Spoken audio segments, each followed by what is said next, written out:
саламатсыздар ме достар, менің каналыма қош келдіңіздер. Бүгін біз булочка с творогом дейді ғой, жасап үйренеміз.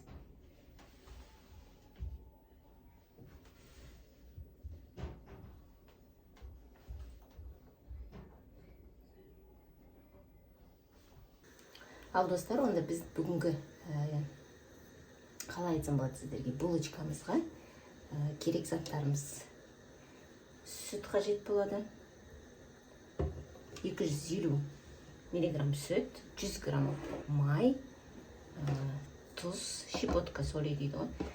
Ашытқымыз қажет болады, 1 чай қасық, 30 грамм сахар керек болады, және 1 ас қасық сметана, қаймақ, және 1 жұмыртқа. Сүт жылы болу керек, сүттеріңізді жылы қылып алыңыздар. Енді келесі тұзымызды салайық.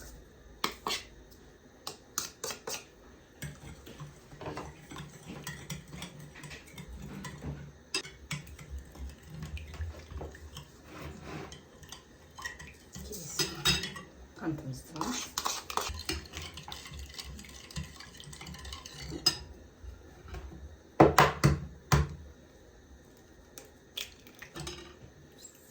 Жұмыртқамызды салайық.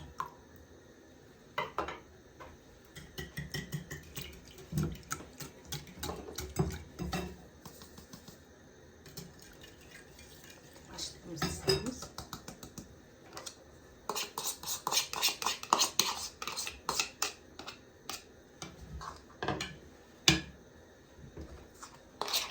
Бір ас қасық сметана.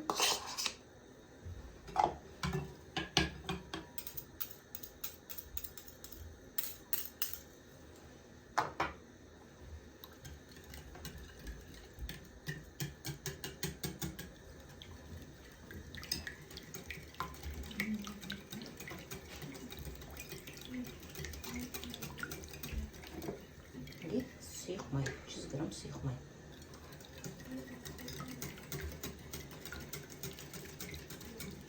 Енді осының үстіне 300-400 грамм ұн саламыз. Енді 250 грамм, 300 граммдай ұн саламыз.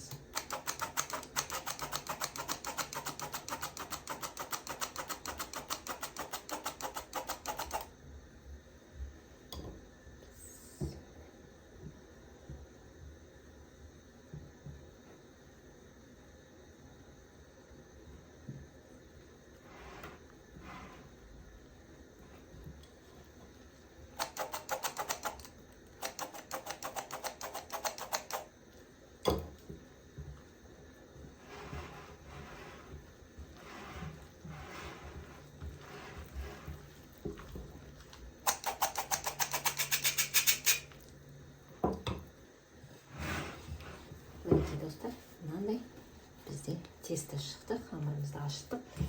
Мына нелеріңізді, чашкаларыңыздың астын кішкене майлап қойыңыздар. Енді осыны жылы жерге 30-35 минутқа қойып қоямыз, бетін жауып. Мінекей қамырымыз жақсылап ашылды біздің, қамырымыз дайын. Енді ішіне салатын творогымызды жасап алайық. Сахар саламыз, 3 ас қасық сахар саламыз ішіне. Және 1 ас қасық крахмал саламыз, кукурузный крахмал. Енді бастап осындарын араластырып аламыз. Бұл бізде ішіне салатын начинкамыз.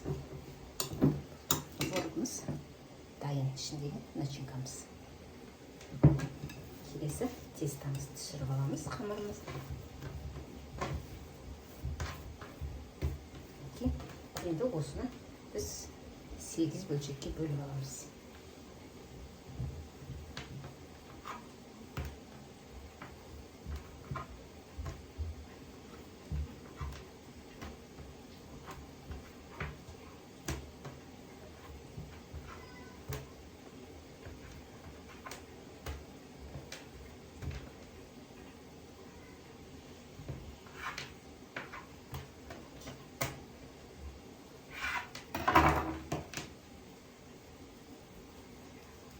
бөліп алдық. Енді кіші былай шарик жасап алыңыздар қамырларыңыздан.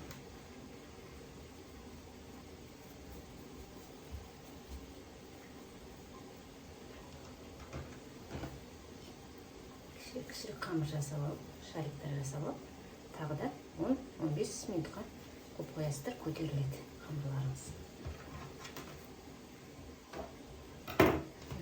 Бетін пленкамен жауып, үстін жылылап 10 минутқа тағы да қойып қоямыз. Тестамызды тұрғызып қойдық, достар, көтерілді.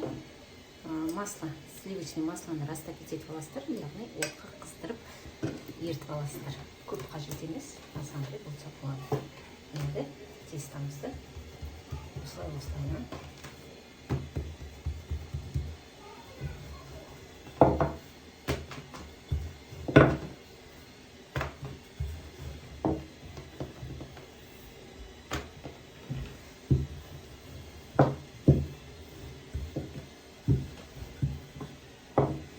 осының арасына сливочный масломызды жағамыз. Сары майымызды жаңағы ерітілген.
Қасықтарын осылай біріктіріп жібересіздер.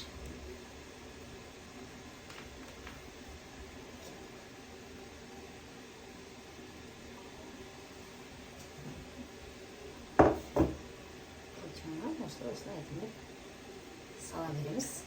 Бәрін жасап алайық онда. Мінекей достар, булочкаларымыз тағы да кішкене қойып тағы көтерілді. Енді бізге жұмыртқаның сарысыменен, осы жұмыртқаның сарысына сүт қосамыз. 1,5 қасық ас қасықтан сүт қосып, бетіне жағып, магын сеуіп алайық.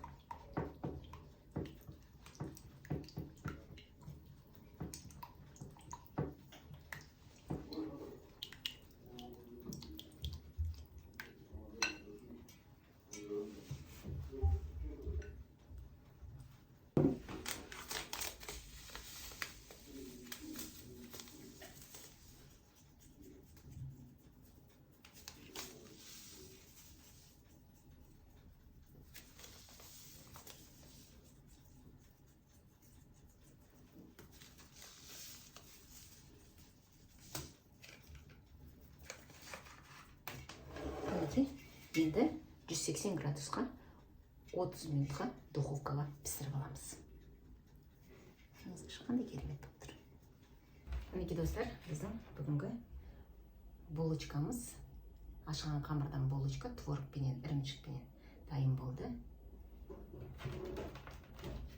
Видеоның соңына дейін болғандарыңызға рахмет. Сіздермен қоштаспаймыз. Келесі кездескенше, көріскенше саламат болыңыздар.